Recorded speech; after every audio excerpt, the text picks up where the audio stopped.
And joining us now to discuss is David Wurmser. He's a Middle East Affairs Analyst at the Center for Security Policy. David, thank you so much for joining us as always. Now, this is seen as a mostly symbolic move, given that Kazakhstan has had diplomatic relations with Israel since 1992. But what do you make of this announcement?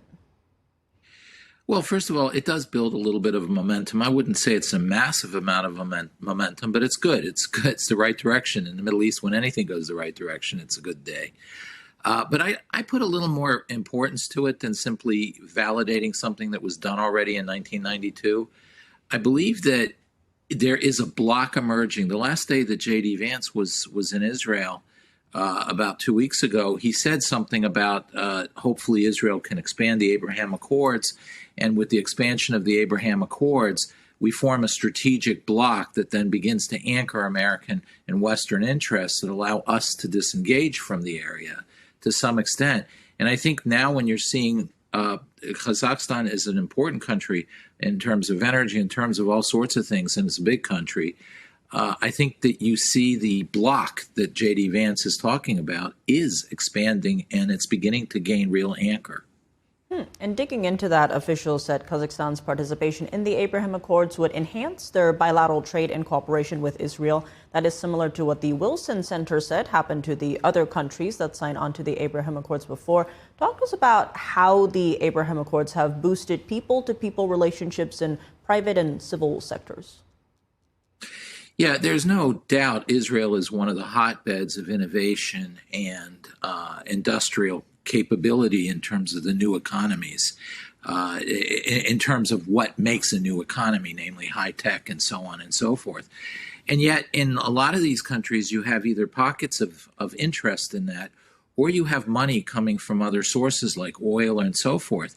And they're looking to hook up with Israel so that they can get synergy to leverage the money they make with raw materials and other assets to essentially kick their economies up to a higher level. And on the private sector, private basis, people want to make more money with the money they have. So Israel's becoming a real sort of incubator for the whole region. And Kazakhstan's a different region. It's Central Asia, but it's really bordering the Middle East.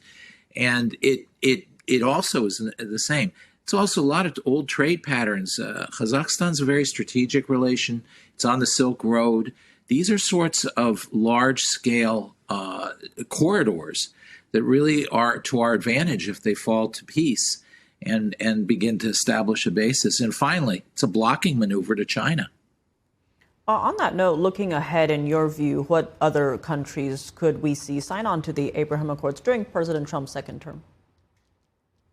Well, Indonesia. Indonesia is the big one right now. If Indonesia joins, it's the most populous Muslim country in the world. It's a country Israel trusts to some extent, which means they could form a real good basis for peacekeeping forces that the Israelis trust to put into Gaza or elsewhere. So Indonesia, I think, is the big one. But I think Indonesia also could provide cover for the other big one. And the other big one is Saudi Arabia. Saudi Arabia doesn't want to lurch into peace without the Palestinian issue moving a bit further. It doesn't want to feel alone in holding the bag. But if Indonesia joins as the largest Muslim country in the world, this kind of gives Saudi Arabia cover, and it could help nudge them across the finish line. And David, in terms of the Gaza Strip, we are seeing multiple reports that a number of Hamas terrorists are stuck in a tunnel network behind Israeli lines, and that the Trump officials are proposing that Israel use this crisis to develop a model to have Hamas disarm. Now, Israelis have yet to accept, and NTD cannot independently verify these reports. But what are your thoughts on this issue?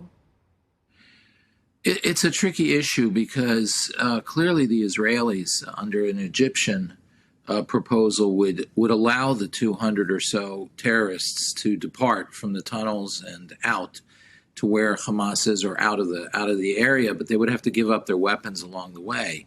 But for Israel, this is tough because these are deadly killers, many of whom tortured, raped the hostages, killed many of them, held these hostages. The Israelis want to bring them to justice. There's a lot of pressure on that. There's also the other issue, pressure in the other direction on Israel.